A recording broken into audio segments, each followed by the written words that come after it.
नमस्कार, आप देख रहे हैं दिल्ली ग्लो न्यूज और मैं हूं आपके साथ सपना मदेशिया। शुरुआत करते हैं आज की कुछ खास खबरों से। विधायक ने बेटे की शादी के 11 लाख समाज को सौंपे। बच्चों की शिक्षा और हॉस्टल पर होंगे खर्च, गरीब बच्चों के लिए बनेगा फंड। जोधपुर में शेरगढ़ विधायक बाबू सिंह राठौर ने बेटे की शादी के खर्च में शामिल 11 लाख रुपए समाज को सौंप दिए। ये रुपए हॉस्टल और बच्चों के शिक्षा के लिए खर्च होंगे। राठौर के बेटे भानु प्रताप सिंह की शादी 21 जनवरी को भावना कंवर से हुई। जोधपुर में गुरुवार को आशीर्वाद समारोह है। इससे पहले उन्होंने शादी में होने वाली फिजूल खर्ची के रुपए समाज को देने का निर्णय लिया है। जोधपुर में शेरगढ़ विधायक बाबू सिंह राठौर ने बेटे की शादी के खर्च में शामिल 11 लाख रुपए समाज को सौंप दिए। ये रुपए हॉस्टल और बच्चों की शिक्षा के लिए खर्च होंगे। राठौर के बेटे भानु प्रताप सिंह की शादी 21 जनवरी को भावना कंवर से हुई। जोधपुर में गुरुवार को आशीर्वाद रखा गया। इससे पहले उन्होंने शादी में होने वाली फिजूल खर्ची के रुपए समाज को देने का निर्णय लिया है।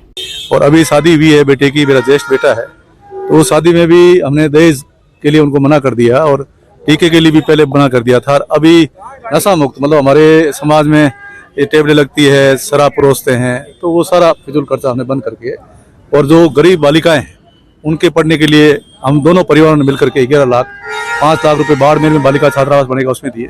एक हमारे यहाँ राजपूत गरीब बच्चे जो है वो पढ़ने के लिए एक राजपूत विकास कोष बना हुआ है, उसमें 5 लाख, और 1 लाख शेरगढ़ राजपूत विकास समिति बनी उनको दिए।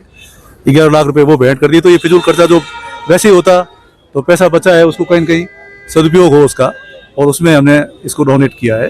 और मैं आम जनता से भी आह्वान करना चाहता हूँ, और हमारे क्षत्रिय संघ के प्रमुख साहब भगवान सिंह जी रोल साहब सर ने कहा कि हमको एक ऐसा कोर्स बनाना है जिसमें 36 कौम की जो गरीब बालिकाएं हैं जो पढ़ नहीं सकती और उनका विवाह संपन्न ढंग से नहीं हो सकता, ये हमारे समाज को आगे आके ऐसा कोर्स बनाना चाहिए। कल ही निर्णय हुआ बाड़मेर में, और ऐसा कोर्स बनाएंगे जिससे 36 कौम की गरीब बच्चियां पढ़े, आगे बढ़े और उनका समय पर शादी संपन्न हो जाए। सर तो ऐसे सामाजिक सरोकार के काम होते रहे और आपस में सामाजिक सरोकार के काम हो।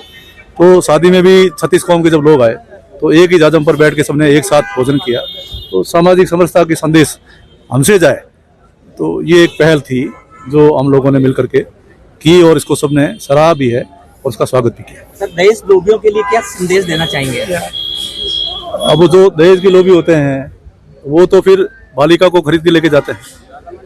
तो उस प्रकार से मैं कह रहा हूँ, हमने तो आज जो हमने बेटी की शादी करी है उसमें बेटे की शादी नहीं, हमको एक बेटी मिली है, हमारे घर में लक्ष्मी आई है।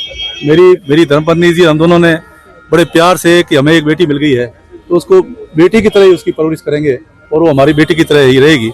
तो हमेशा आज 20 साल 22 साल जिस परिवार में पलती है और हमारे भरोसे पर वो हमारे घर आती है, तो हमारी बेटी होती है, उसको उसी सम्मान से घर में रखा जाना चाहिए। उसको बेटी और लक्ष्मी के रूप में पूजा जाना। सर